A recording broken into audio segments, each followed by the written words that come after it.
It's Dear like God, when this is stupid.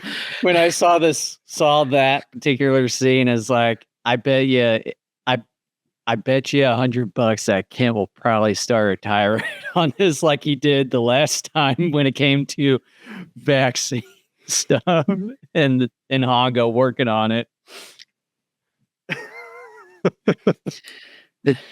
I gotta watch my language because wife and kids are around. It's finally here. The last bit of Kamen Rider. The original series is here. Thank you for joining us. We have a healthy obsession with Kaiju. This is Go Kaiju Show. I am your co-host Kent. With me is your other co-host Jason. I am Jason. How's it going, peeps? We are the longest running Kaiju podcast in the history of Kaiju podcasting. We are called because we were just little giggly boys here prior to coming online, and no, we're not going to share as to why. Yeah, it's best to not do. And so we're here, Jason. This is the last of the Go-Go. I must say this is the last of the Go Kaiju Show. Last bit of Kamen Rider that we are covering, the final 6 episodes.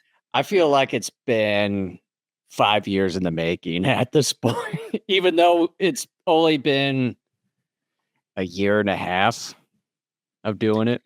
I will say this, and this will somewhat preview my thoughts, which I kind of hate doing because I like to try to keep people on edge a little bit.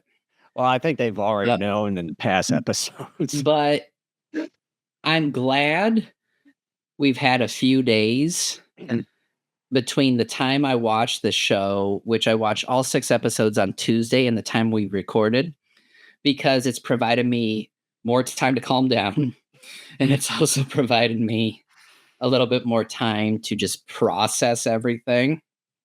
And I just kind of want to let people know in on something here. I realized this because I went back and I listened to the final episodes of when we covered Spectre Man and then Ultra 7.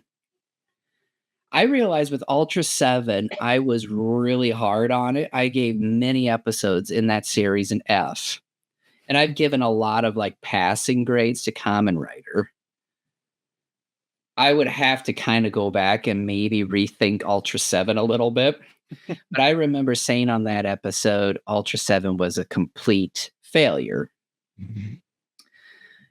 My thoughts here tonight, I think, are going to mirror a little bit close to what my final thoughts on the Spectre Man series were. And we like finished that up, I think a little over a year ago, I think. Yeah.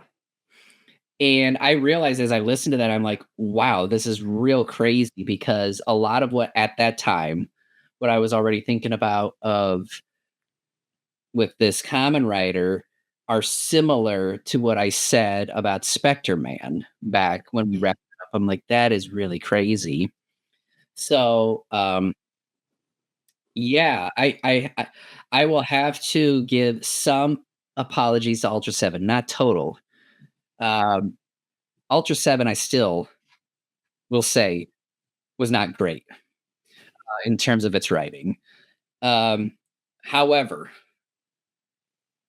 well, we'll get into it in a little while. Yeah. I gotta let my cat out. But in the meantime, while I do that, Jason, the housekeeping. Yeah, if you see a subscribe button down below or above, wherever you're watching us from, make sure to hit that subscribe button, as well as smash the like button. And if you listen to the audio versions of our podcast episodes, we're available on Spotify, iHeartRadio, TuneIn, Apple Podcasts, you name it. And you can find both video and audio episodes of our podcasts on our own website at gogokaijushow.com. All right. So are we ready to dive in? Yes, let's get this over with. All right, so we are starting with episode 93 titled 8 Common Riders. Gel Shocker intensifies its assault by deploying multiple shock riders, evil doppelgangers of the original Common Riders. These imposters aim to tarnish the hero's reputation and sow chaos. Common Riders 1 and 2 confront these adversaries, leading to a climatic battle that tests their strength and unity. So, um, I wished I would have taken notes again because some of the things that I saw in these final 6 episodes kind of blur together now at this point. Plus, I asked people out there to forgive me if I mix up stuff, not just because I didn't write down notes, but also the last couple days where I live have been pretty hectic. We had some strong storms over 2 consecutive nights come through our area and just kind of mess up our area. One But thing I'll add to this is that pretty much the 6 shocker riders only show up at the end and they just kind of do a standoff. they do. That's a spoiler for this episode 93 is that there's just really not much to it. Except you have Fly Trippy and then this was it the Ray Poi Moth, which again, just gonna say it for the remaining 6 episodes that these shocker generals or Gill shocker generals are pretty cool looking.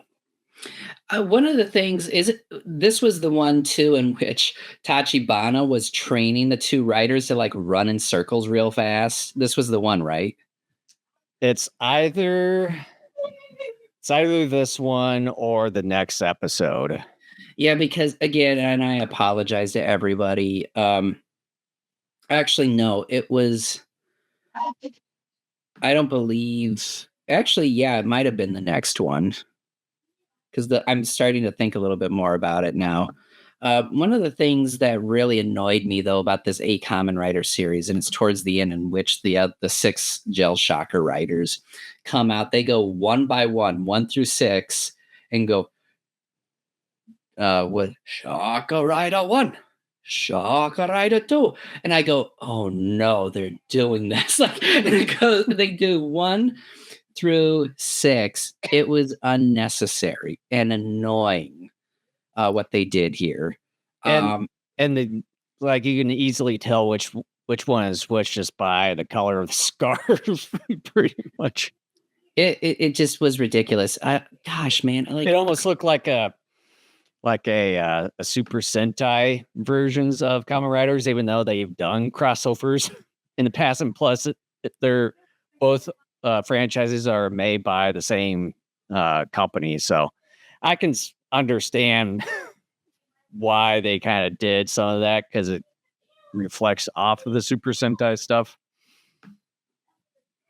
I just wish I could remember more of the details of the episode. I think notes would have helped, but I don't think it would have helped everything just because I mean, considering we had strong storms again come through, I don't know if I would have been able to get everything done anyways because my kids' school was canceled because their school had no power here yesterday. So I don't know if I would have gotten things done anyway. But so I ask everyone to like forgive me for my memory and stuff here, but like I, this episode was fine, but it was annoying with the shocker intros near the end. Yeah, the shocker standoff really they made a big deal out of it, obviously with the title being 8 Yeah, writers.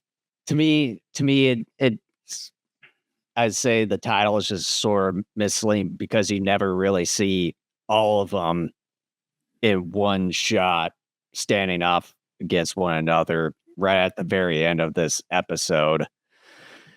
And you only get to see Fly Trippy and Ray Boy Moth kind of doing most of the heavy lifting as far as doing some of the battles against Hongo and Ichibanji there. And then obviously the standoff with the Jill Shocker riders at the end. And I would say it's just a misleading episode. Yeah, I mean, it is. I just asked Chat GPT to give me more detailed um, synopses, and it actually didn't do it. Like, why even bother trying to get more information? Is I I know it doesn't really matter, not but much I here. really want to. I don't want to be like, okay, yeah, Kamen Riders. I hated the doppelgangers. Okay, let's move on. Like, I don't want to be. Um, ultimately, through coordination, trust. Okay, so okay, yeah, they did. Okay, they did actually defeat those Shocker um, writers in this episode. So the training, because I remember Tachibana training them, and I couldn't remember if it was this one or the next episode, but according to what I see here, it's this episode where Tachibana, and one of the most ridiculous things is teaching uh Hongo and Ichimoji, I think is the other writer, Ichimonji, yeah. Ichimonji, to run in circles. Like, this somehow is supposed to, it seems like you need to say something. Yeah, because episode 94, the Shocker Riders are still in the next episode. So I would I'd say I probably wouldn't trust GPT on this one. Okay. So, okay, then I will say that. Yeah, again, it's been a really rough week. We had severe weather and stuff, and it just I'm glad I at least watched them earlier in the week. It's just knowledge of them. I think there's a reason why I have a general idea of each episode, and that's about it. One, he's old. It's just stressful, but But yeah, episode 93, I think, is just more or less a misleading sort of episode where when you think that there's going to be 8 common writers throughout this entire episode, there's really not towards the very end of it. And you have Flytropy and Ray Poimoth doing majority of the heavy lifting of doing some of the battles. And then, yeah. So, I don't know. You want to go on the final thoughts? yeah, it's fine. It really honestly didn't do much more in terms of now it's starting to come back to me a little bit where they play around with this so-called tape a little bit to try to figure out the identity of the Gel Shocker leader. Yeah, And the 1970s USB drive. yeah, and we find out more about uh actually I think it's in the next episode where Next episode. the imposter writer, like, yeah, changes himself into one of the anti Gel Shocker Alliance leaders. That obviously this episode must not have made much of an impression on me because I keep Obviously, it has about not. the next. I keep thinking more about the next episode, and I'm getting the two confused. I'm just, you know what? I'm just giving it an F. It doesn't make me remember it.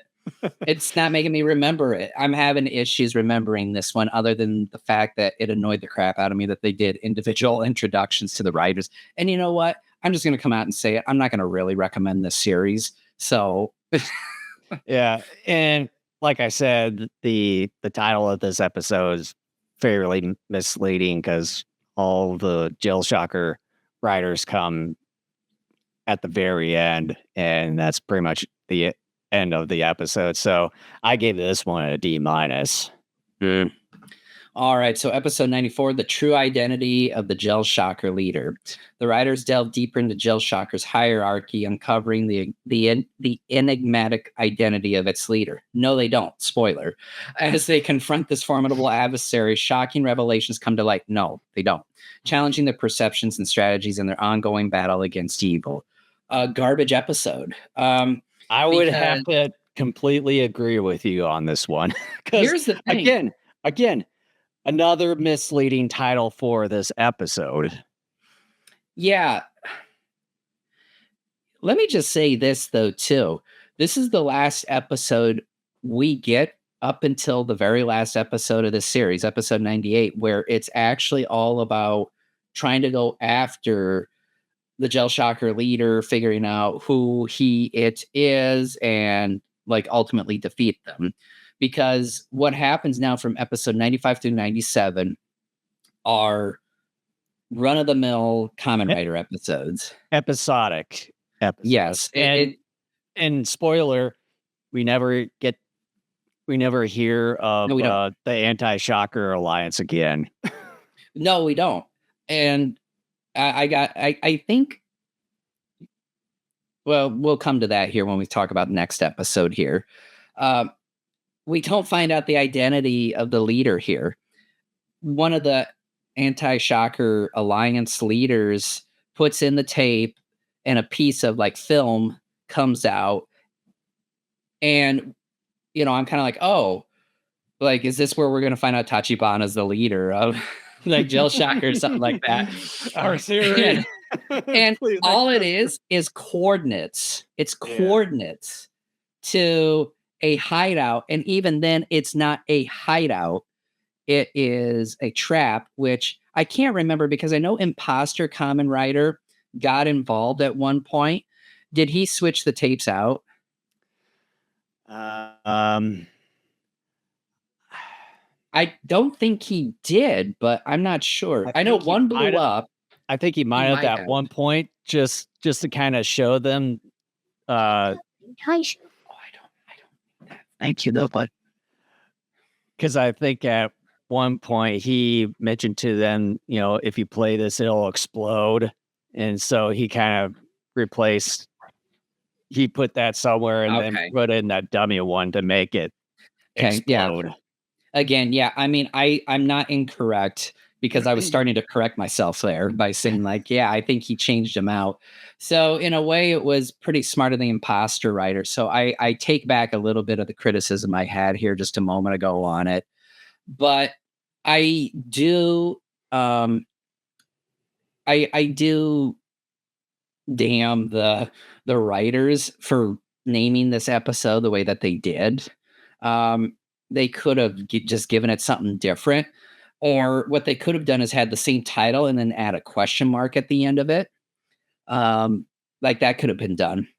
Mm-hmm. But this hideout is a very small area, and there's 3 or 4 strands of aluminum foil just dangling from the ceiling. And I got to mention about this particular hideout. When a production company just goes in half-ass with cloth, what does this remind you with? I don't know, just a lot of bad tokusatsu.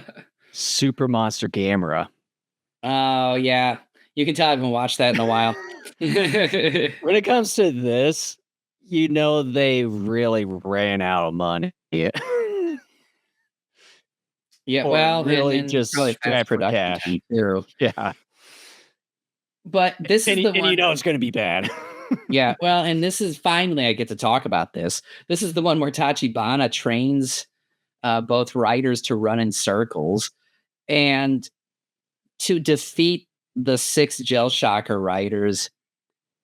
It's so stupid. And again, I understand it's a kid's show, but they literally, Hongo and Ichimonji, run around in opposite like circles, and they each get 3 of the Shocker riders following them, which is so stupid. Like, why didn't they either stop and like hit them, shoot them, whatever, as the riders are making fools of themselves running in a circle, or like cross the circle and like attack a rider.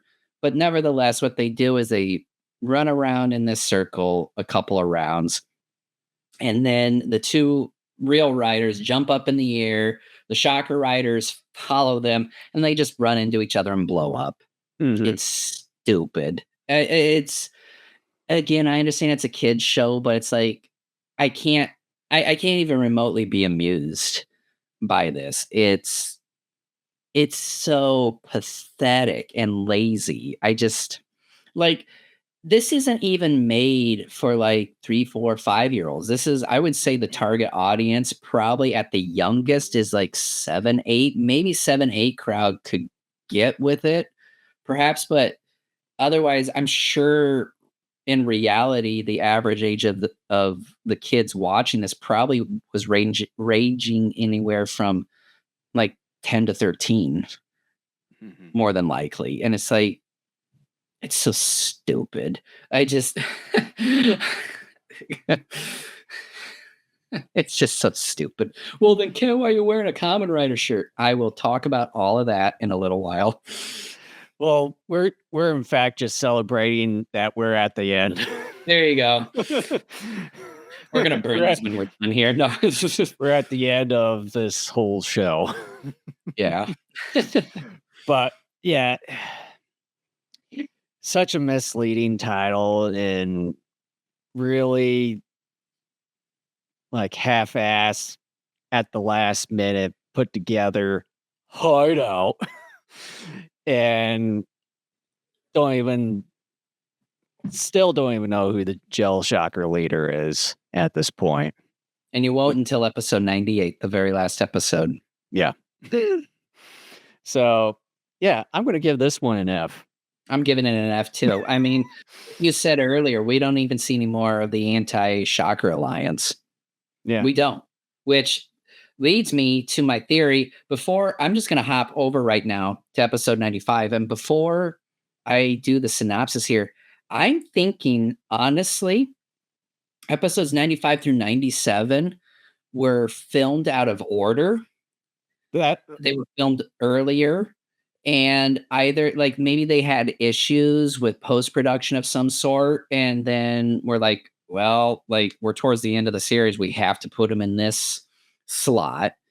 But it's so whiplash inducing that 3 of these final 4 episodes are like, well, let me just do this. Excuse me, synopsis here. Do it. Called The Flying Car of the Monster Garrox. Gel Shocker introduces Garrox, a monstrous entity equipped with a flying car, posing a new aerial threat. Kamen Riders 1 and 2 must devise innovative tactics to counter this airborne menace and prevent widespread destruction. So, I'll say that Crowrox or whatever his name is. Garrox. Well, according to the subtitles, they call him Crowox. Okay, that's actually easier to say. I was gonna say pretty cool looking design. I actually, for the first time, don't like this one. Really? Because he's got 2 sets of nostrils right next to each other. He's got the crow one here and then like the bull or ox one like down here. I'm like, why? Why do you need 2 sets of nostrils that close to each other? I go, that's dumb. If one gets plugged up, he's got another set. But also, it's a dumb design. It's lazy because they have mostly an ox head, and they're like, oh, other than the feathers, we got to try to do something crow-like in the face. So all they did was take the upper half of the beak and just lay it on top of the ox nose. It's dumb. It's so dumb. It's dumb. It's dumb. I still think it looks cool. So I disagree. But I also, I think is stupid is that they're like, oh, what can we do with this guy? Let's give him a flying car that he has this ability to make certain objects fly. And one of the most hilarious moments comes when he and Kamen Rider are fighting at one point. Kamen Rider goes, Crowhawks, there's not enough room in here for us to fight. Let's go outside. I'm like, what? Who talks that way? Hey, there's not enough room in here to fight. Let's go outside. Apparently, Kamen Rider says it that way. And then this episode is full of the giggles because Then apparently Kamen Rider is killed, right? Because Crowox gets out and the flying car tumbles, apparently blows up. Taki comes, finds what's called the muffler, the scarf of Kamen Rider, and he tries to cry, and it's the most hilariously embarrassing cry I have seen in a long time in either a show or a movie. It is terrible. And then they have Tachibana a few moments later trying to cry too, and Taki brings the scarf back to him at the headquarters. And his ability to just try to cry on the spot is awful as well. It's terrible. And then again, come I to like find out, Kamen Rider survived. He somehow got buried in the dirt. yeah, Like I like how they just, put all that dirt on zombie on rider. him. Yeah. It's like he was just coming out from a grave there. What was the episode? I don't think it was this one. I think it was one of the ones that comes later where there was a line by um one of the writers that said Kamen Rider is invincible, or someone on the writer team said Kamen Rider is invincible. It comes in, I think, in one of the later episodes. I remember that line because I go, "Oh, great!" Like, yeah, I mean, I knew Kamen Rider was going to win the day when everything was said and done, but the fact that Maybe they come out and maybe say, maybe either um the next episode or 97. yeah, because one of the episodes they meant, like, someone said that, and I go, "Look, like, I knew he was going to win the day, but when you actually come out and say something like that, that just kind of ruins it more." Because it basically means, oh, anything you throw, and I mean, look, we've survived 95 episodes. Like, I've seen almost everything here, and I know he's going to survive. But when you actually throw out something like that, even though in my mind I know that any situation he finds himself where he's in peril, I know he's going to live. But when you come out and say your hero is invincible, that sort of kills any small part of me that may think, oh, maybe he's like seriously injured this time at least. Like, I know he's not going to die, but maybe he's seriously injured and handicapped. Although we saw something like that in a batch of episodes a couple podcasts ago. Mhm. But it ruins that mystique about that character. It's one of the reasons why I like a lot of newer Superman material in recent years, because they tried to make Superman more vulnerable than he was in years past. And when you come out and just say Kamen Rider's invincible, it's like, okay, like, why do I care now? And it's dumb. I mean, that comes at a later episode, whatever. Who cares? Honestly, who cares? Yeah. Yeah. Uh, yeah, like what Kent said with next well, these 3 batches of episodes before the final episode, just when I watched it and then told Ken about it, was like, it just really threw me for a loop because it just really it seemed like that they effed up the order of these episodes with, was it the w- last 4, I think it was, or 3 uh episodes that should have led up to the final episode, but it just it, to me it really kills the mood of, leading up to the final boss or the leader here. And now we're going back to basics with the same formulaic episodic garbage here. So I'm going to give this one a D minus for what it's worth, and just really throwing you for a loop and really effing up the order of the episodes. I'm going to preface my rating, which is going to be not great for most of these episodes here, but mainly episodes 95 through 97, by saying that again, because these were out of order, and all of a sudden it's like they're not looking after the leader anymore. Like that went away. There's no recollection of it's like what happened over the last 2 or 3 previous episodes never happened. And if these episodes were earlier in the series, I would give them a better grade.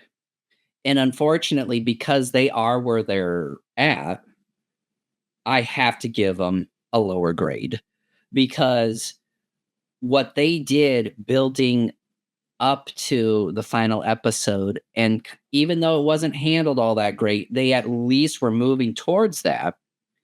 The fact that 95 through 97, there's no advancement at all of trying to figure out who the leader was, because that was a big thing that they had for about 2 or 3 episodes at least, and that they were moving towards, look, like, we got to find their base. We got to end this once and for all.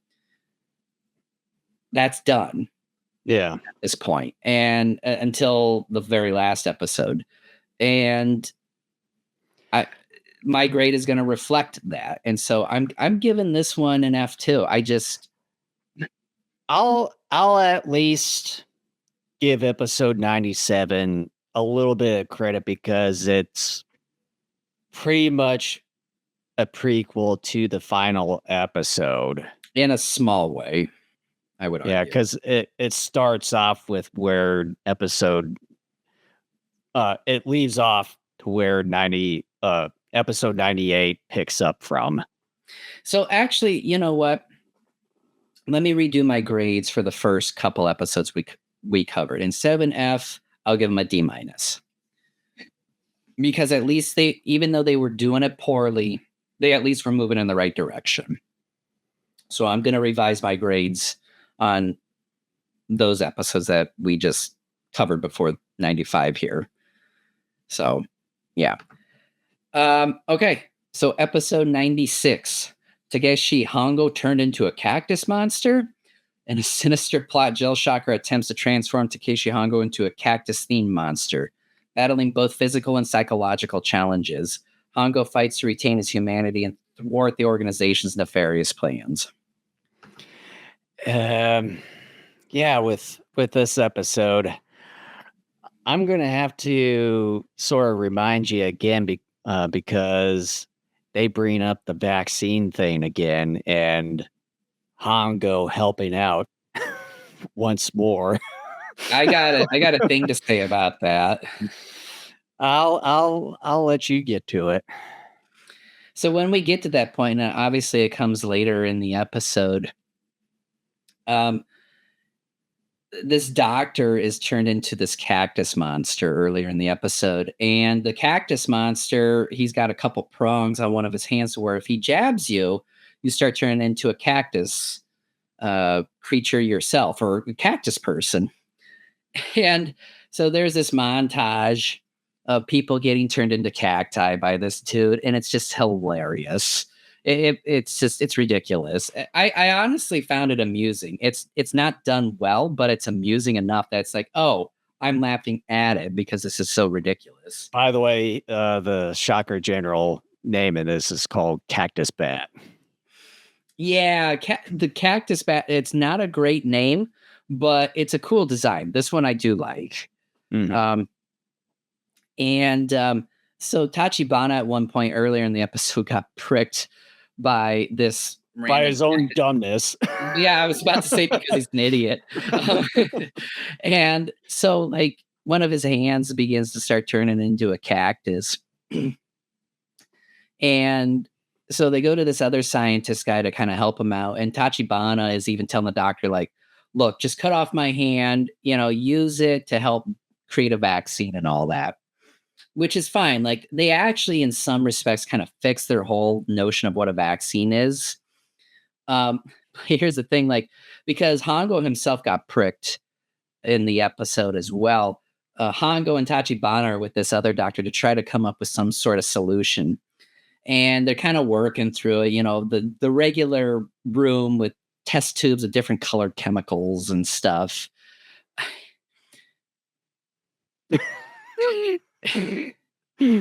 It's like God, when this is stupid. when I saw that particular scene, is like, I I bet you $100 that Kent will probably start a tirade on this like he did the last time when it came to vaccine stuff and Hongo working on it. I gotta watch my language because wife and kids are around, but this was so fucking stupid. So they're working on it and nothing's working. And then, hold on here. I'm sorry. I'm sorry about that interruption. He's going to get a butt smack later.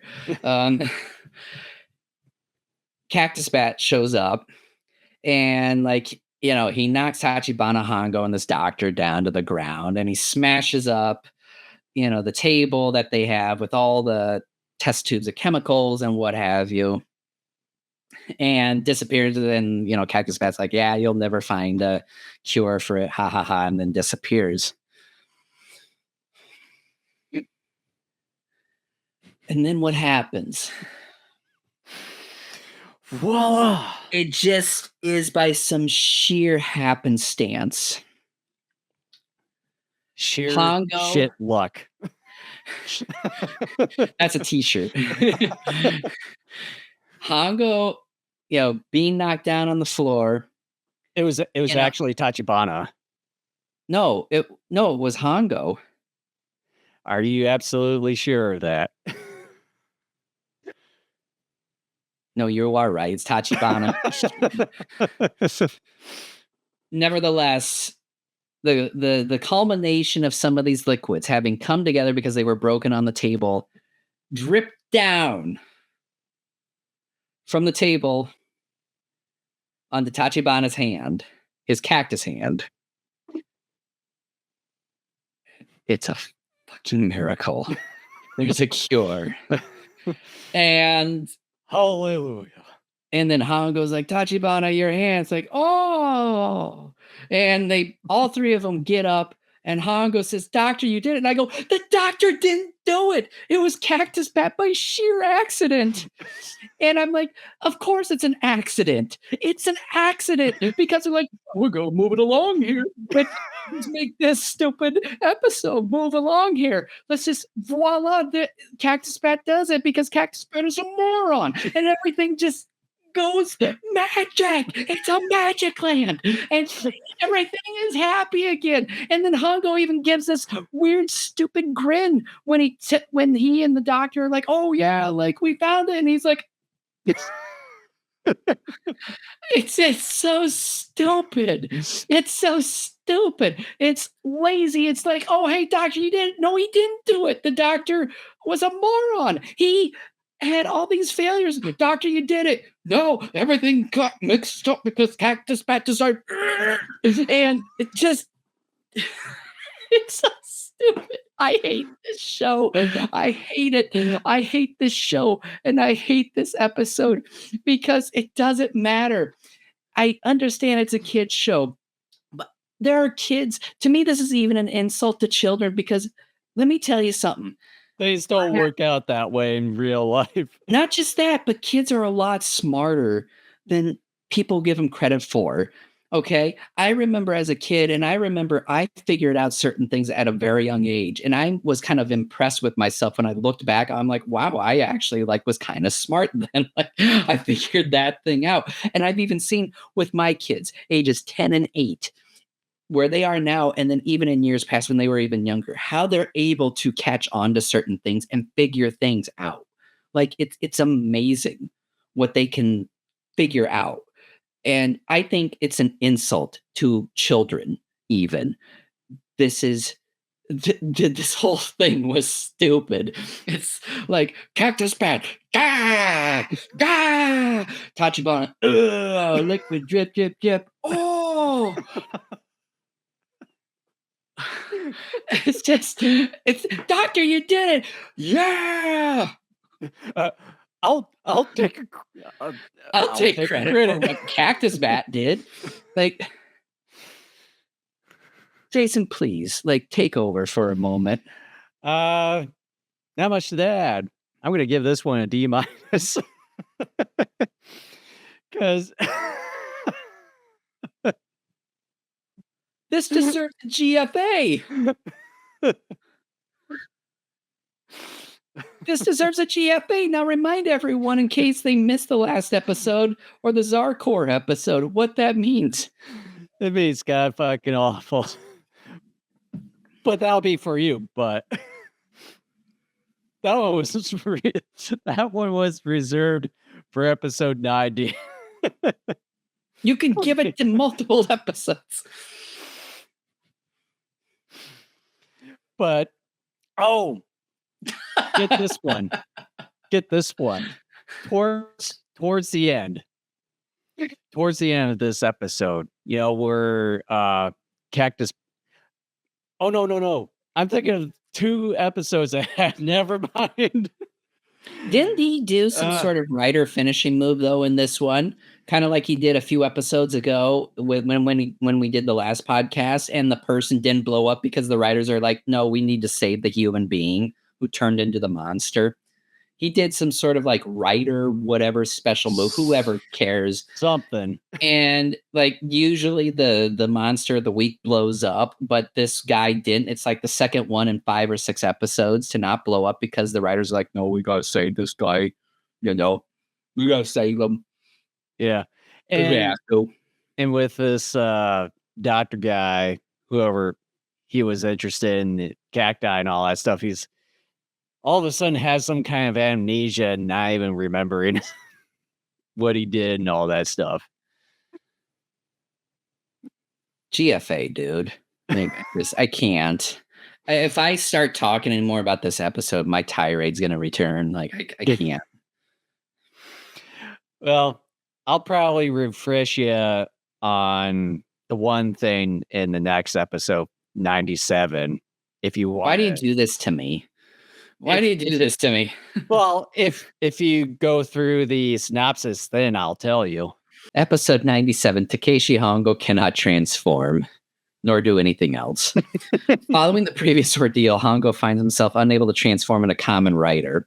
As Joe Shocker exploits this vulnerability, Hongo must overcome his limitations and rediscover his inner strength to continue to fight for blah, blah, blah, blah, blah, blah, blah. So, I like how they try to find the weakness of Kamen Rider just by using the footage from the production show and go through it on a projector. And then they find the weakness of him before transforming. Who could have thunk that? And then here's the real catch, though. At the very end of this episode, or towards the end of this episode, where Hongo is trapped in kind of that box. Yeah, in this box-looking thing, where because the leech. Let me finish. Where it has a window, and you know that these windows have like glass or whatever it is. And when Hongo is trying to transform, for whatever reason, this foam that supposedly disables his transformation on the belt goes through this glass or box, whatever it is, and just you know what? I honestly didn't catch that. You got to go back and watch it. Oh, I believe you. And you know what? I'm not going to go back and watch it. and you telling me with the whole vaccine spiel that you always give. This is my tirade. This is my tirade. I mean, with fucking foam, with going through like sheer solid matter. And even glass too. What the fuck, man? Seriously. You're creating all sorts of t-shirts this episode. I like in that moment, it just threw me out of disbelief completely. And you talk about kids not believing in anything. They would not even believe fucking foam going through glass or metal sheets. The thing is that one I honestly didn't catch. That one is one of those things where it's a whoopsie that I don't think most people honestly would like catch unless they were paying like extra close attention. So you can tell I obviously fucking obvious. It's so fucking obvious. It's literally obvious right there in your fucking face. Sorry to curse and all that stuff, but something this downright dumb and embarrassing, it's like, and even I have no words for it. Literally, I have no words for this. Even though I put a grade for an F, this is my GFA. I'm changing from an F to a GFA. I'm giving it a D. I like the leech guy. I think he's pretty cool. And what the fuck? You change your grade from a couple episodes ago, then I'll change mine for this. We'll do a tit for tat. So yeah, it's subpar, definitely. I honestly didn't catch that in the moment when I was watching the episode, but yeah, it's stupid. I agree with you on that. Yeah, it's silly. I find the whole idea, the fact that it took him this long to realize that, first of all, it's not a weakness. It's just some type of a brief vulnerability for him to transform. I've always complained on here too, where why couldn't he transform faster? Like, why does he have to vamp for the camera when he does his rider pose to transform? Like, I always thought, couldn't it be like, rider, transform? Like something like that. Like, you get it done in what, 2 seconds? Like, why does he have to go, rider?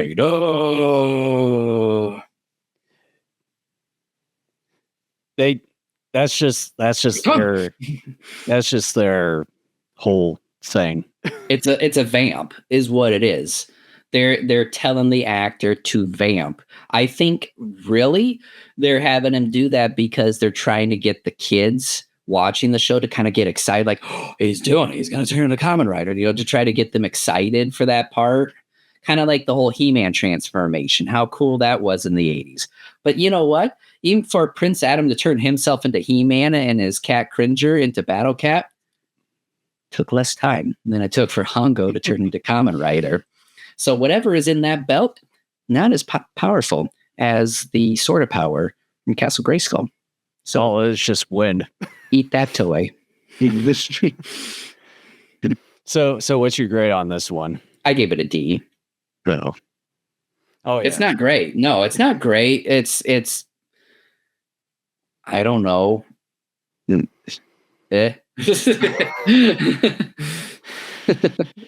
So let's finish this off. Okay, it's the moment we've been waiting for. Gel Shocker's destruction, the leader's last day. In the series finale, Kamen Riders 1 and 2 launch a decisive assault on Gel Shocker's headquarters. Facing the organization's leader in a final confrontation, the Riders aim to dismantle the evil syndicate once and for all, restoring peace and concluding their arduous journey. I really liked how Taki just left after this whole thing. But then also pulling off a Scooby-Doo on the leader, too. Like 3 times. Okay. Let's talk about the leader for a moment. Yes.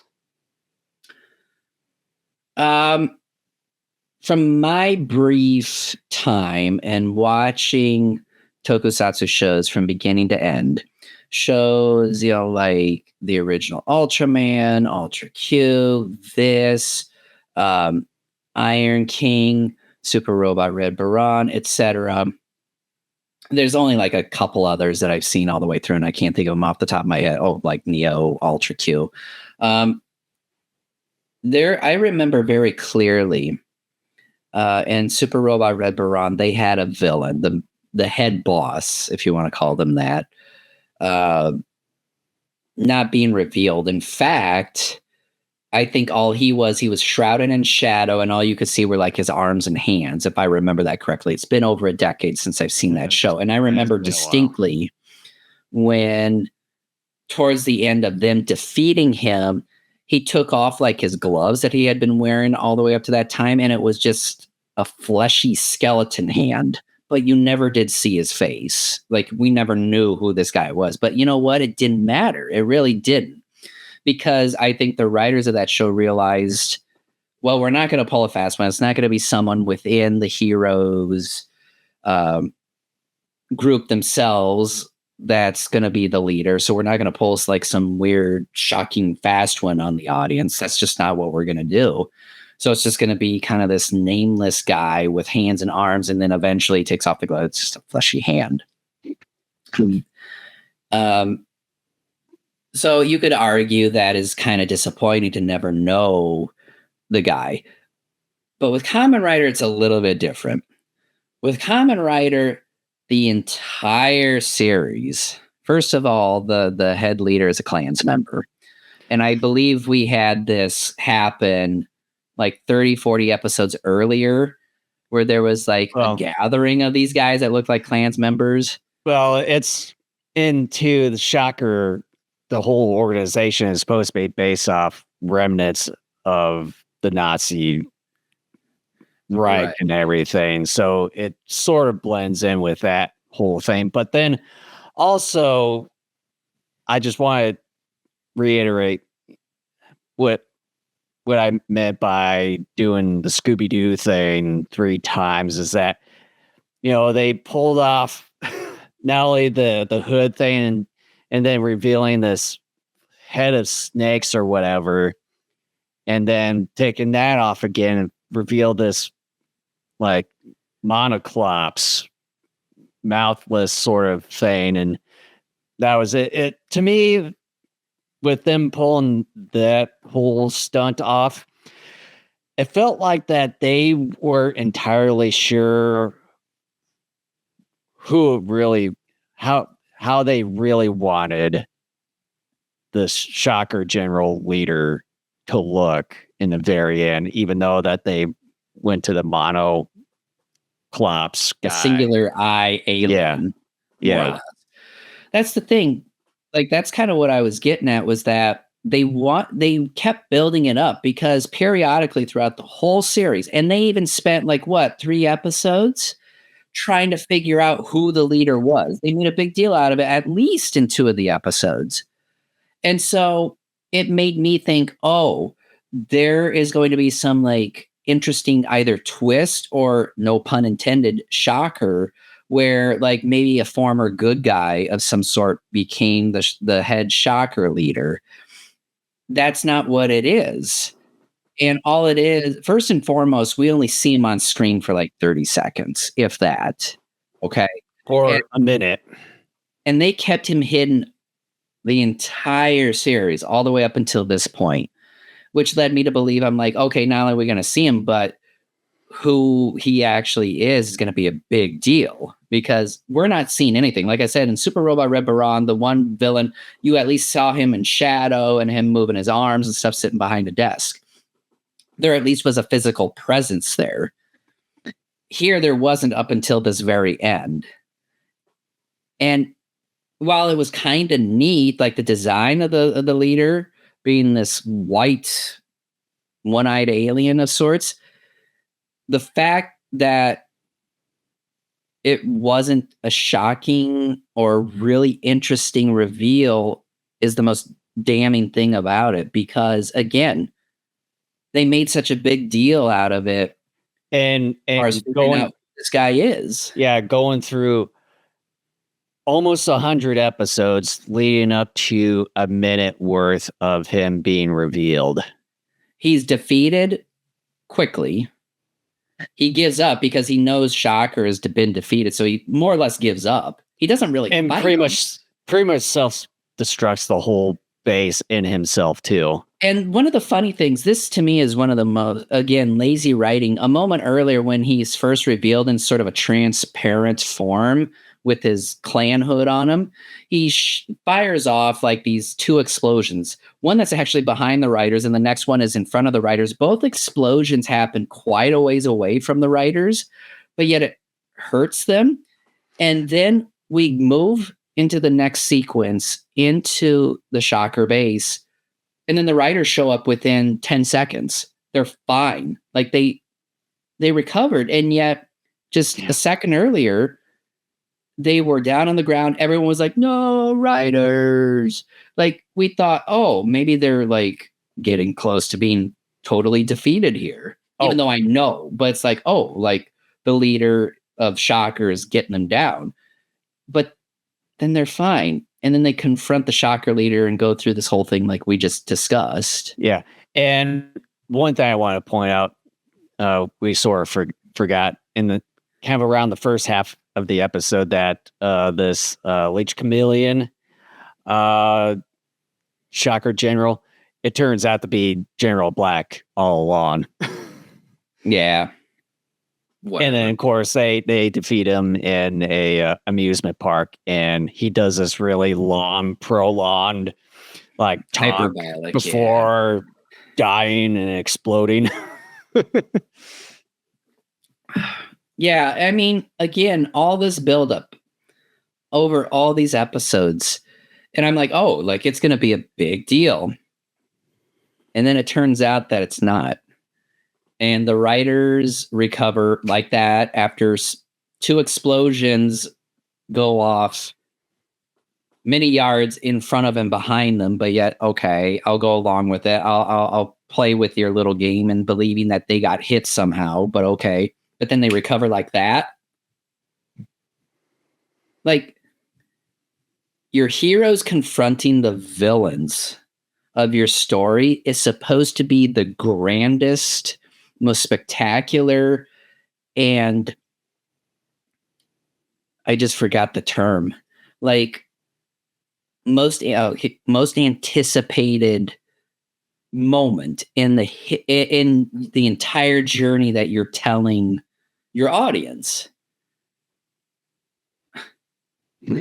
Like it doesn't matter who this guy. I'm like, oh well, the design's cool, but who is this guy? He's like an alien, I guess. And then they don't even actually fight him.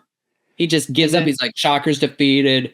I'm going to take you to hell with me. And then the one thing, as I stated earlier, that the whole Shocker organization was built from the remnants of the whole Nazi regime and all that stuff. And then with him being a whole entirely monster himself, not a physical person or anything, is like, what does he have any relationship?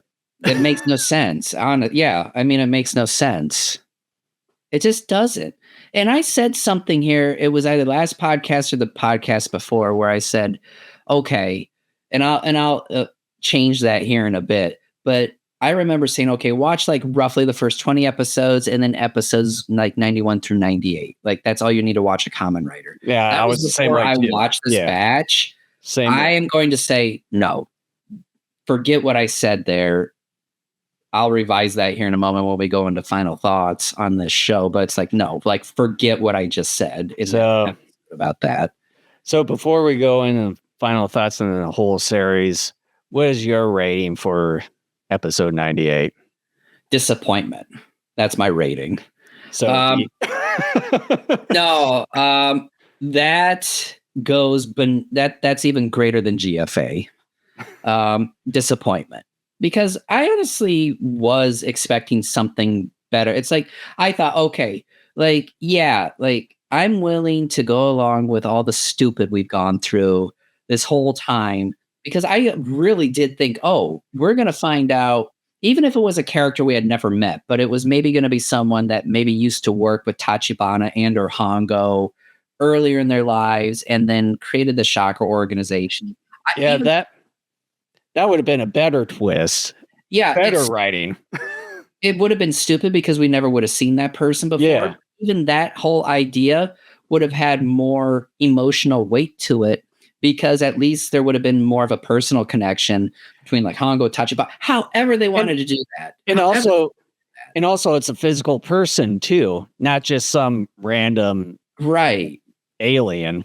Like I honestly like, and I had the joke, and I knew it wasn't going to be Tachibana, but I was like, yeah, it would have been great if it was Tachibana. I was like, was somehow like being the greatest method actor of all time. yeah, and it made, and I sort of realized anyways, like by and large, a lot of my time was wasted with this show. But I really thought, oh, if they could like go through with what I think they've been teasing this whole time, I'm like, I'll be willing to go with it. And I kind of thought it'll recover the series to some extent. Nope, it didn't. It made not just this episode disappointing, it made the whole series disappointing. It's sort of like, I don't know, like going to a movie or going to a theme park, and you have these high expectations, and you're at least expecting like to be thrilled or entertained. And then you come out of that theme park or movie and you realize just how, like, sometimes you're real angry, but a lot of times you're like me right now, where you're just so disappointed at what you went through that you just can't help but to just kind of feel a little sad. But at the same time, just like you wasted your time, and you feel disappointed by people that you put some form of faith in. And even though, yes, I have complained numerous times how the writing in the series is pretty bad, I really thought that at least when it came to the leader, they knew where they were going with that from the word go. And it's very apparent that they didn't. They just were like, I honestly think the truth is that they had no idea for like the year or 2 years that they produced this show. They're like, they probably were thinking in the back of their minds, oh, we'll get it figured out eventually. And they never did. And then they realized, oh, shoot, like the network that bought our show for 98 episodes, has us doing 98 episodes, and we're at episode 98 already.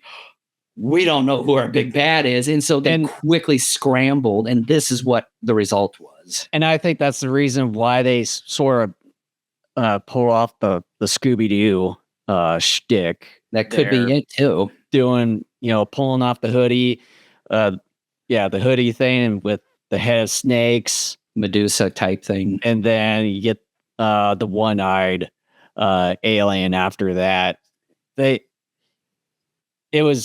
You can say it's evidence that they really had no idea they didn't who the actual leader was going to look. And I don't care. I don't care if someone from the production team came on this podcast right now, or a huge mega fan of the series came on this podcast right now and tried to tell me otherwise, saying, no, they did. It's like, no, they didn't, because the evidence is right there on film. The evidence is right there on film.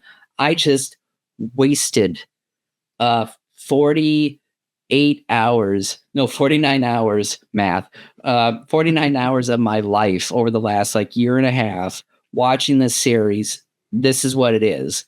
And it's like, I understand it's a kid's show, but even then you can't tell me there weren't some kids that, were disappointed by this. Like, it just, we talked about it earlier with some of the things that we think kids wouldn't even believe.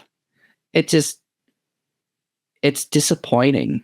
It's disappointing. For me, I'm giving the final episode an F on it. That means we got to move into the final, like, just kind of general overall thoughts on this series. Did you want to start off? Like, did we want a discussion? Like, how do we want to do this here? Well, I would say, with how we've been discussing about it for the year and a half, I would say the biggest mistake that they've ever done was doing 98 episodes. It was a fatal mistake, and just really watered the whole series down and just kind of ruined everything. I mean, they really had it going for the first 21 episodes, and they probably should have at least ended on 30 episodes. Yeah, let's have a discussion here. Like we'll bring up points. We'll Yeah. just kind of Well, bounce things off. Yeah. I'm just sort of mentioning about it. Yeah. Well, yeah, because you bring that up, and I think that's a valid point because that's something that I brought up quite a bit in recent podcasts where I kind of thought, okay, maybe in the final batch, the final X number of episodes, they'll ramp things up. And that's what it looked like it was going to do. At And first, I thought, this is great. Like, yeah, I think it was it 91, I think. Yeah, episodes 91 and 92. Yeah.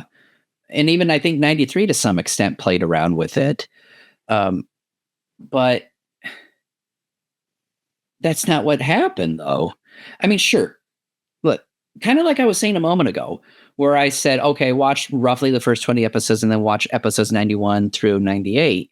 Because at that time, I thought 91 through 98 was going to be this progressive build up into not only who the Shocker leader was, but the eventual destruction of Shocker and the leader. Obviously, that's not what happened. But then the reason why I said that too is because episodes like 21 through 90 are just fluff. It's the same thing that you just saw in the first 20 something episodes. Although minus Hongo for a handful of episodes because of his accident. Yeah, and the whole Gel Shocker thing, other than changing outfits and slightly tweaking Shocker generals, which was kind of cool in some ways, Jizwell. It really was nothing that was really groundbreaking to change things up, to bring in new energy to this series that so desperately at that point needed it. And even then, Gel Shocker came in pretty late anyways. What was it, like episode, like the late 70s, early 80s, Gel Shocker came in, something like that? Somewhere around there. Don't look it up. It's not worth your time, Jason. Or maybe I could briefly because I'm on the Wikipedia. Keep going. But yeah, I've said it before, this, and you've already kind of were saying it here just a second ago too, that this series overstayed its welcome.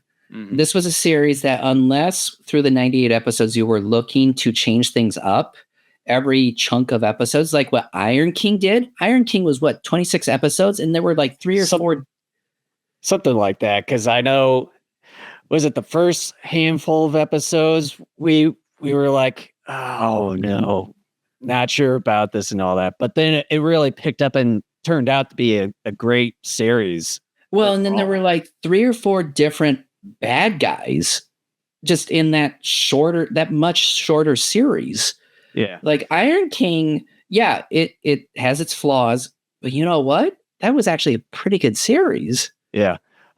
It was episode 80 when Gel Shocker debuted. Yeah, it really doesn't matter. I mean, regardless, they came in late.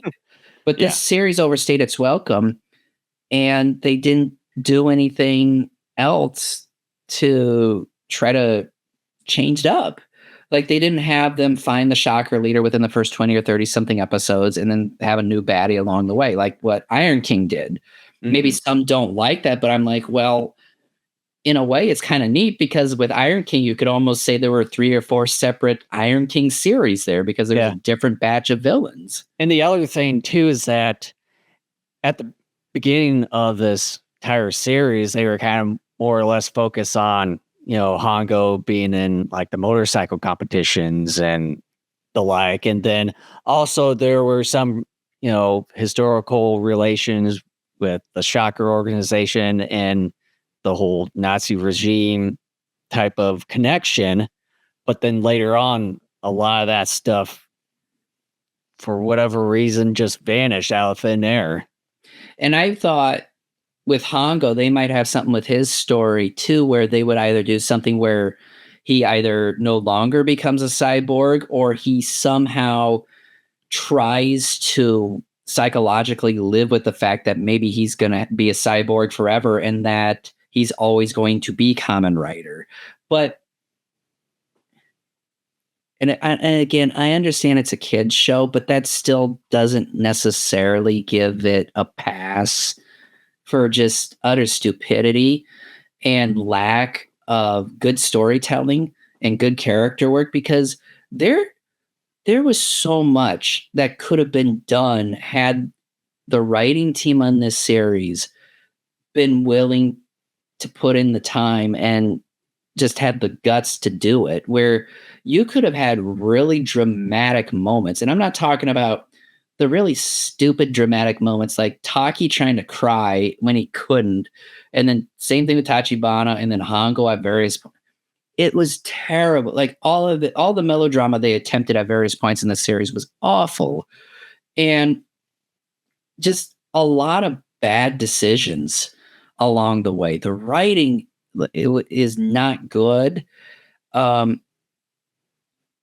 there were so many opportunities to make something more meaningful, to have some messages, deeper messages involved here. And they just didn't bother with that. They're like, no, this isn't what we're about. Even though to some extent, during the first 20 something episodes, it seemed as if maybe that's kind of what they were doing. But then they just said, screw it. We're just going to do a villain of the week. Yeah.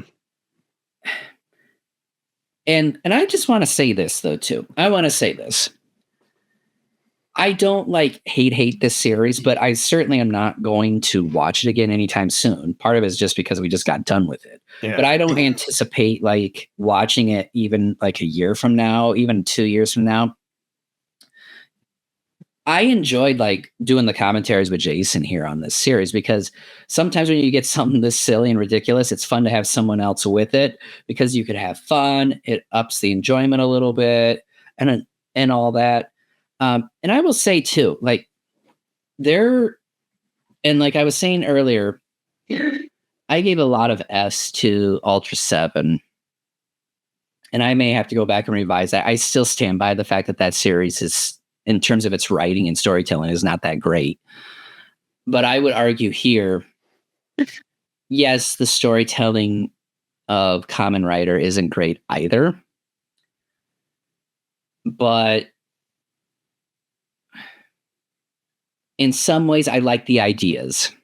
I liked where this series was going the first 20-something episodes because it did look like there was going to be deeper storytelling, deeper character work involved. And it was still cool. I mean, I knew it was going to be a Monster of the Week sort of thing for a while. And I was okay with that. I'm like, that's kind of what this whole thing is about. That's what a lot of like tokusatsu type stuff is about. But I was okay with that. But like with Ultraman and with some other tokusatsu series, there's usually character work along the way and usually a grander story that's being told as well. Yeah, it might be long, but usually it does tend to pay off in the end. Mm-hmm. With Kamen Rider, it doesn't. It doesn't pay off because none of Hongo's character work comes around. What the hell happened? Like you said, to the bike racing that just disappeared somewhere. I don't even know when it disappeared somewhere along the way. Yeah, a long time ago. That's all I know. And then they got these dumb kids involved, which the kids like those provided nothing of. Yeah, they came along just like Jill Shocker later into the series. Like they were just nothing but foils to have Kamen Rider save periodically. Although they had cool hats, I'll give them that. Yes, I want to maybe some medallions, but that's it. But look, I enjoyed not just what I thought this thing was going through because of what the first handful of episodes were showing me, but I kind of like dumb stuff. I mean, I understand that this was going to be dumb, but I thought there was going to be a grander, better storytelling element to it that I thought in the end, when we found out more about Shocker, that there was going to be something more to it. Like I said, like maybe some character we saw earlier in the series, or maybe something that our heroes knew at some point, even though maybe we didn't see him. It was going to add higher personal stakes to the whole situation. No. And because of how they wrote that character, how they kept him, all he was a disembodied voice for 97 and a half episodes. And they didn't do that. And I don't mind like Kamen Rider coming out, fighting a Shocker General of the Week, because some of that is fun. I liked some of this. Don't get me wrong. I don't like hate this series. But I think more than anything else, and the more I keep thinking right now in this moment, this series, even if they kept everything that they did, okay, like they didn't change anything. However, the only thing that they changed was they took out like 60-ish episodes. Okay, let's just say that. The only thing they changed was take out 60-something episodes. You have like the first 20-ish or so episodes, and then you bring in like the final 10. Would that be better? I would say it would. It still would not be great because, again, there still would be that buildup of who is the Shocker guy, and we need to find out who he is. But you know what? Because it would have been like 30-ish episodes, I wouldn't have spent all this time trying to figure out who is it. And at the same time, like you and I keep saying, it was the same thing with really no real changes over and over and over again. And just really no improvements at all, even to the very end. Its biggest weakness was being 98 episodes / bad writing or non-creative writing. Because it's a non-improvement, yeah. Yeah, because you could look at it two ways. Its biggest failure was either being too long or just being uncreative. I would say both are correct. Both elements are correct. Yeah, both are right. Because there are plenty of shows out there that run 100, 200 plus episodes, even more than that. And you know what? They gradually change a little bit over time. Even if they're episodic episodes, they still do a little bit of improvements here and there, but subtle. This didn't. And I think, okay, well, since you're not willing to be creative, if you took out 60-something episodes, threw in the first 20-something, and then added the final 10, it would be a little bit more tolerable because it'd be shorter. I would say the only little subtle changes that they've done through the course of this entire series was a different setting compared to the whole motorcycle thing. And then he had the rider girls in there, and then the kid core. That's pretty much it. Yeah, I mean, this was a series. I would say changes for the wrong reasons. But on that front. The series is fun up to a point. And I'm just telling everyone right now, especially if you are someone who has not watched Kamen Rider yet, at least this original series, and are thinking about it, I would say to you, don't go through all 98 episodes. Unless you have nothing else better to do, or you consider yourself a completionist like I am. Sometimes you're like, no, I have to, because if I don't, like, it's going to bug me. It's just going to kind of eat away at me if I don't. I'm just warning you right now, it's not worth going through all 98 episodes. I would say watch the first 10 to 15 episodes and then watch the very last episode. And I want you to be spoiled about this because I want you to understand you're not going to be satisfied or happy about the show. Yeah, because it doesn't matter, because the show said, this is what we think about you and your expectations, and we don't care what you think about our build up to this. Yeah, because we think of you, because you know what? Well, you're going to watch our thing anyway. It's just I always hate to beat a dead horse with a stick on what I've said countless times, and what Kent has too, is that most of the stuff in between the first 20 or so episodes and then leading up towards the last 10, 5 episodes is all episodic, same formulaic, same shtick, maybe, well, just different monsters in each episode. And then obviously maybe a different Kamen Rider because the guy uh, uh, plays as Hongo had an accident and was out for a while, out of commission for a while. And then you had Ichibonji in there for a little bit. Other than that, it's pretty much the same in between the first 21 episodes and the last 10 or 5 episodes. You're not going to get yourself anywhere unless you hate yourself. That's the only reason that you probably be watching it. But yeah, it's not really worth your 48 hours of your time 49. to watch 49, whichever, of your time to watch all 98 episodes of the original Kamen Rider series. It's not. And I gave Spectre Man a C when we got done with that series. That series. Here's the thing, and I'm going to lean in because I'm going to be serious here for a moment. Now, I was going to ask you, what would you prefer between the Kamen Rider? Here's the thing, like, this is going to be somewhat of a cop-out response because Kamen Rider is so ridiculously long that there are certain things about it that aren't as consistent on some level as there is about Spectre Man, which, yeah, it was like, 63 episodes? That's still pretty long. Here's the thing, like,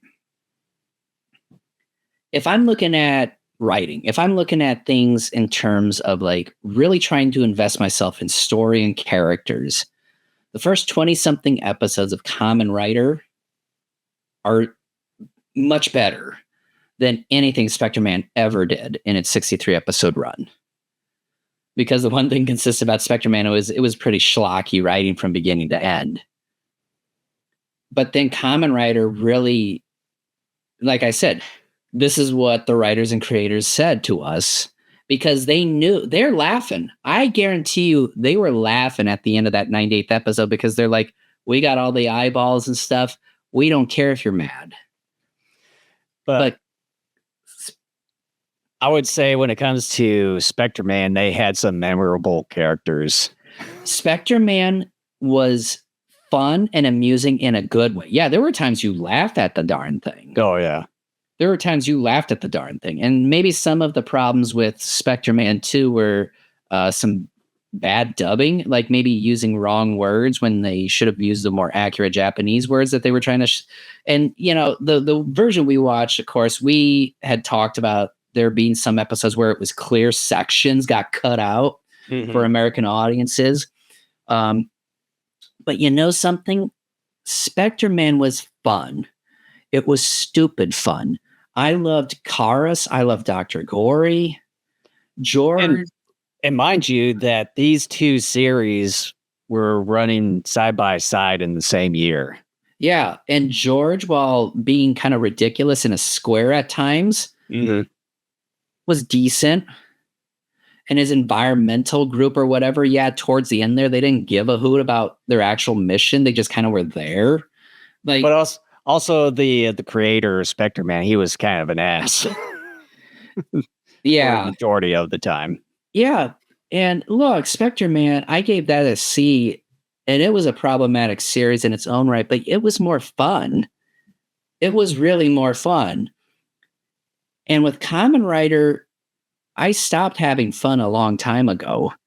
Part of it was because the show built me up into believing that there was going to be more substance to it. And then they just kind of poo-pooed that. But they still kept building. They kept telling me anyways that they were building up to some sort of big reveal of who the Shocker leader was. And that turned out to be garbage. But then on top of that too, for a 98 episode run, no real changes along the way. Well, it not only it wasn't really much fun to watch it was just boring because it was the same thing. Yeah. And it's like, okay, you got a different cyborg of the week. Okay, like maybe the suit is fun, the powers may be amusing or stupid, but otherwise it's the same thing. There for the longest time, part of the reason why we did the whole little over under thing was because we were kind of making fun of the series, because for many episodes it was always the finishing move was always rider kick. And then him riding off into the sunset. Yeah. Right at the end of the episode. Yeah. And yeah, the explosions, even though they kind of backed away from that a couple times towards the end because purposes that make no sense. But like, we were kind of in a very backhanded way poking fun at the series, because that right there was clear evidence there was a lot of lazy writing to this show. And I am giving, like I said, partial apologies to Ultra 7, because even though I think that series looked beautiful and stuff, and yeah, the writing still wasn't great, it at least was doing something different than what Kamen Rider even attempted after X number of episodes. Mm-hmm. Because Kamen Rider never changed. It lasted way too long. Outside of lack of creativity, the other big weakness of this series was was it being too long, especially when you weren't going to change things up after a while. And it's disappointing. Like I said about the last episode, I said it not only describes how I feel about that final episode, but it describes, at that point, it made me realize that's how I feel about the whole series. You know how some people grow up and they say, like, the harshest things or the things that hurt most from them that their parents ever said to them wasn't some sort of like calling them a name or anything like that. It was that their parents told them at some point they were disappointed in their kid. Like, that is kind of the thing that like struck that person at that moment. It's like, that's how I feel about Kamen Rider. I'm disappointed. And it's all the show's fault. It is all the show's fault. Because this thing it started off really, really good. Yeah, I was hoping to like it because, for many years I, see the whole suit and everything, and and even some snippets of the newer Kamen Rider stuff, although that's not in relation to what we're talking about now. But over the years leading up to us finally getting into the whole Kamen Rider franchise, and just with the first impression is just like, is this going to be sort of the thing if we keep going into the franchise? Even some of the newer stuff, who knows? And just thinking about whenever we dive our feet into the whole Super Sentai thing, I know you've probably have seen on through a couple of the Super Sentai stuff, because I think you've got, was it 1 or 2? I've got I think sets. I've got anywhere between 4 to 6 sets.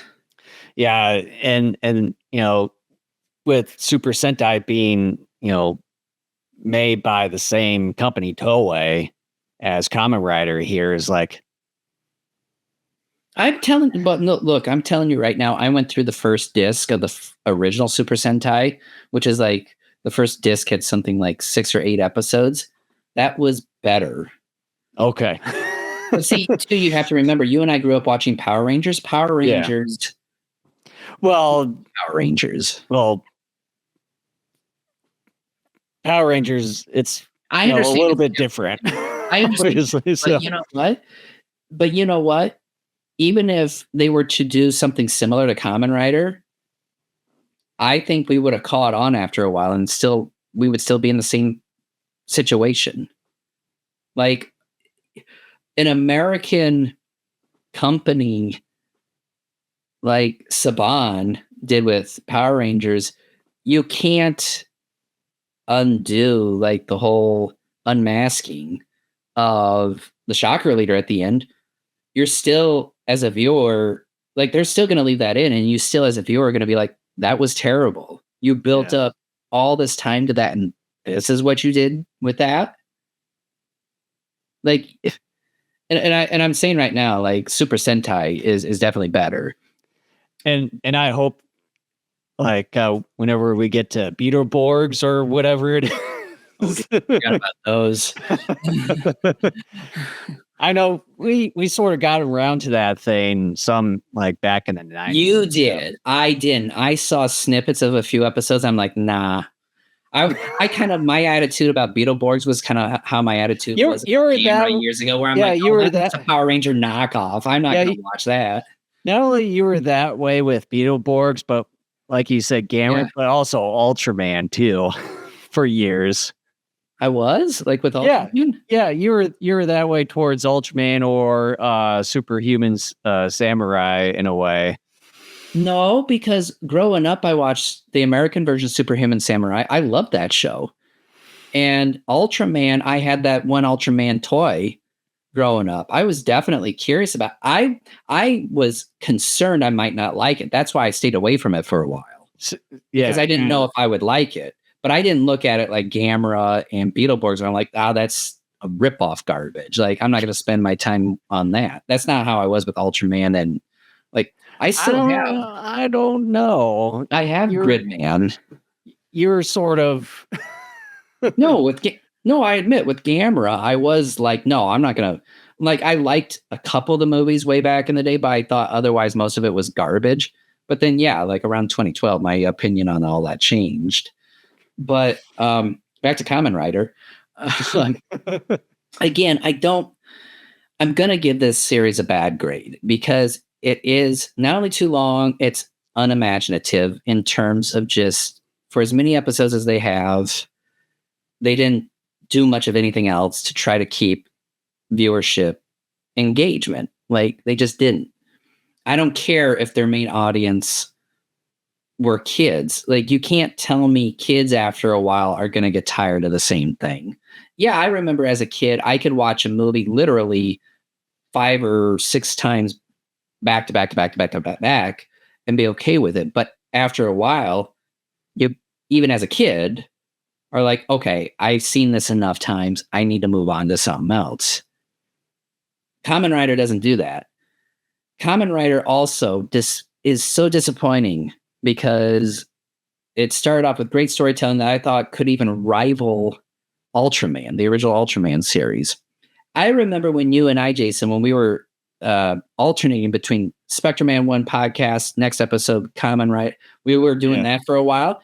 I remember even saying then, like, I'm like, oh, Kamen Rider is definitely better than Spectre Man. Spectre Man is more amusing though, but Kamen Rider is better.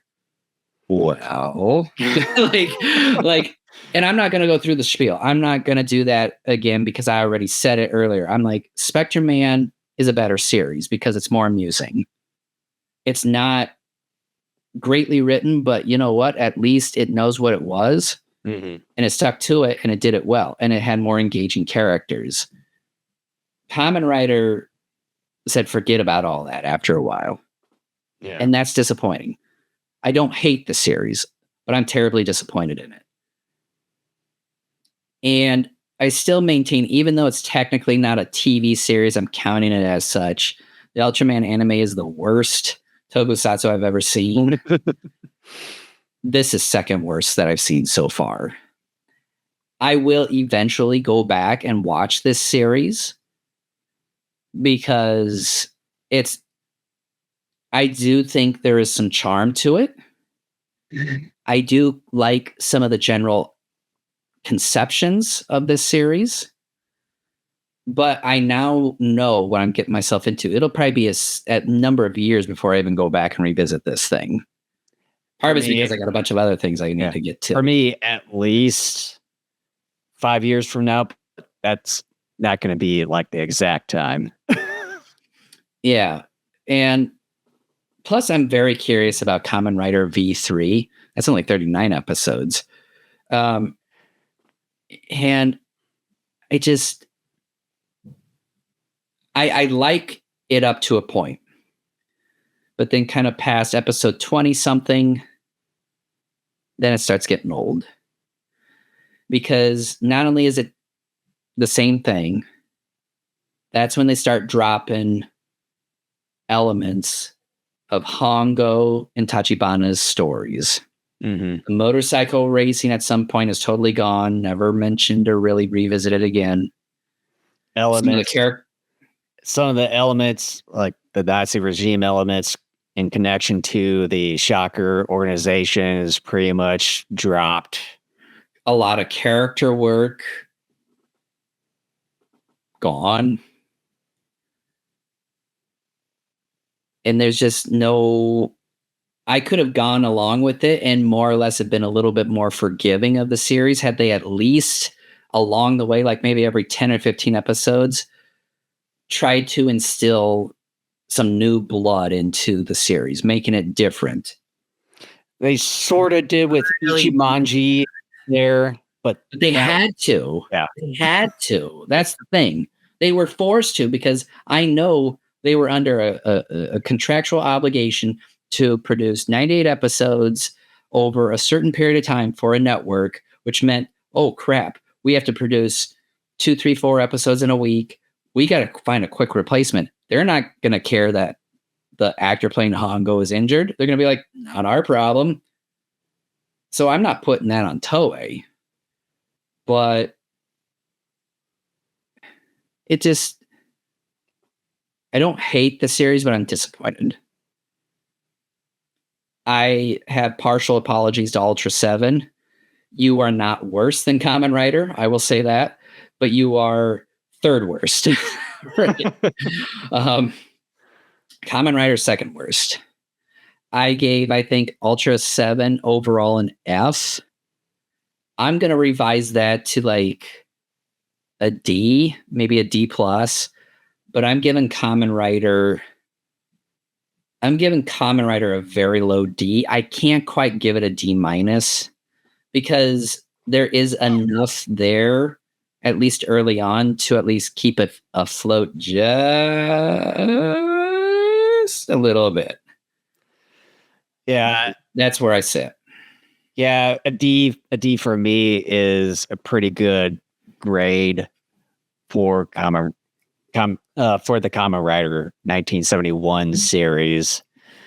It's just, yeah, the whole 98 episodes just really, I think, tarnishes the whole series in and of itself, just with so much filler that it doesn't even matter.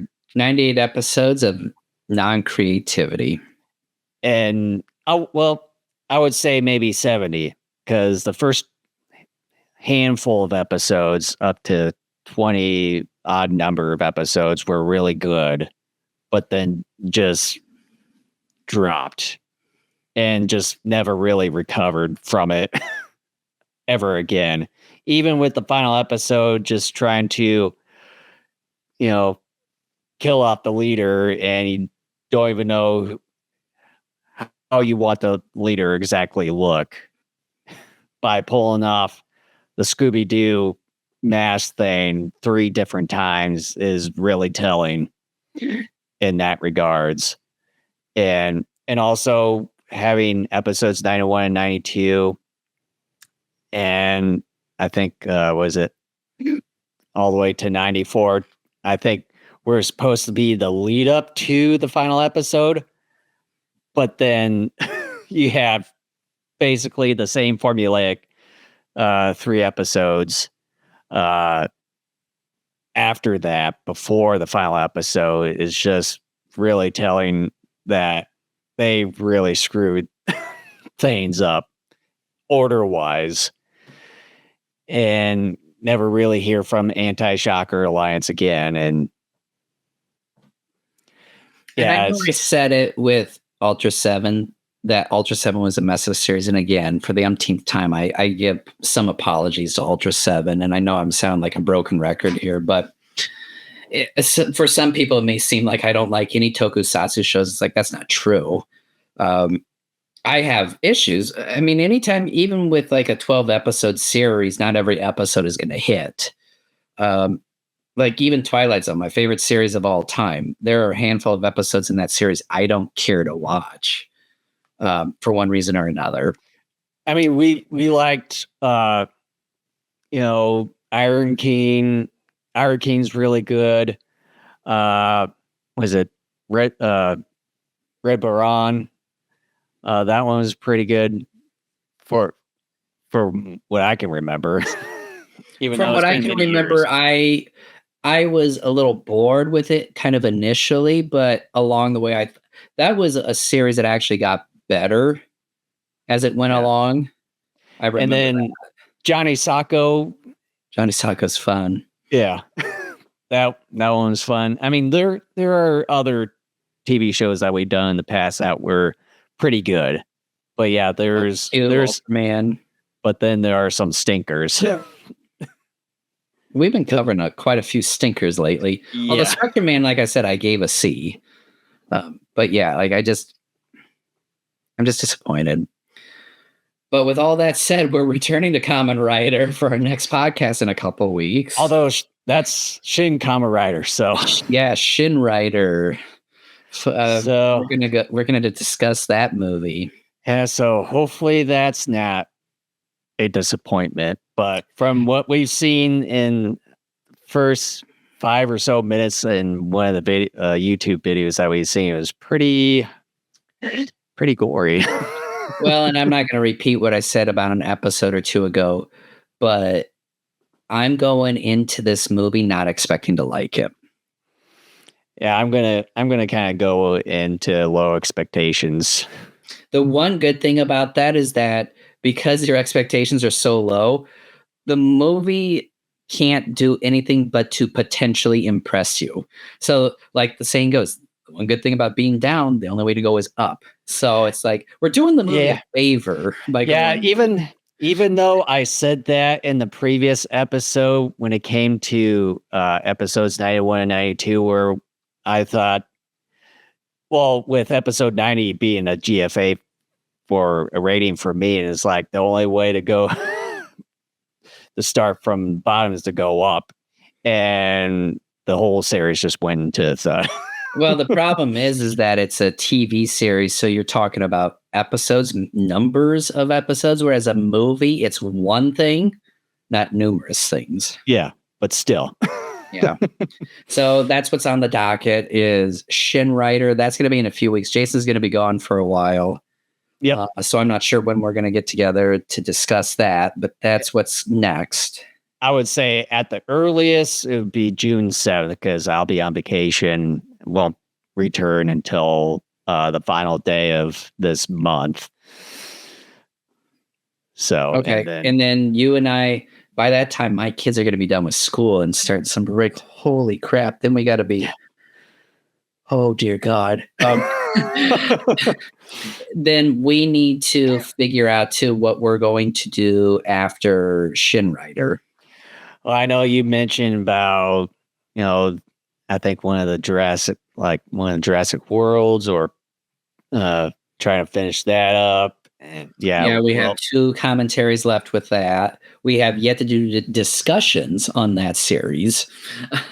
So we could even go back and do discussions on that because there's a new Jurassic World movie coming out in July. So we could, after we're done with commentary, go and do discussions on them, although that would be redundant after. Yeah. It'd be better to save those maybe down the line to do discussions. But we'll figure something out. Mm-hmm. Yeah. And then I know we've got other commentary stuff of Godzilla movies that we still haven't gotten around to.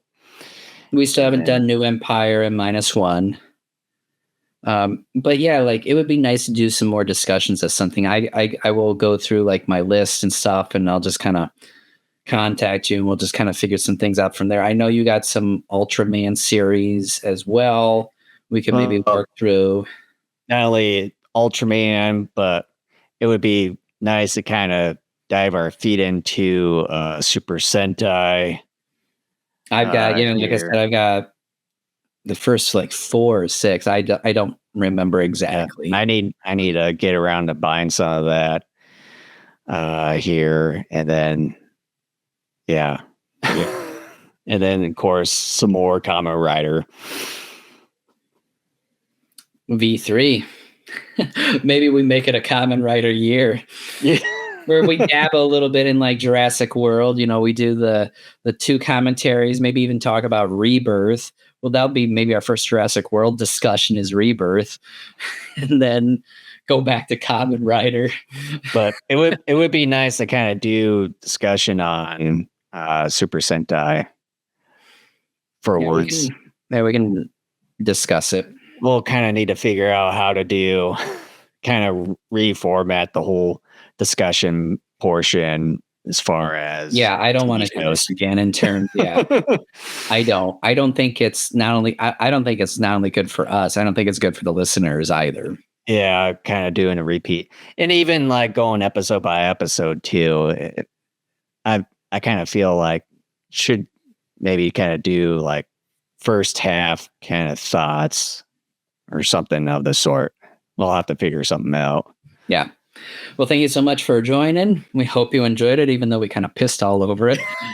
Yeah. So we'll be back in a few weeks. Hopefully Shin Rider is actually at least decent. Yeah. And before we leave, if you see a subscribe button down below or above, wherever you're watching us from, YouTube, Rumble, and one of the other video sharing sites, make sure to hit that subscribe button and smash the like button. And if you listen to the audio versions of our episodes, make sure to subscribe to us on Spotify, Apple Podcasts, iHeartRadio, TuneIn, all those various platforms. And you can catch both video and audio versions of our episodes right on our own website at gogokaijushow.com.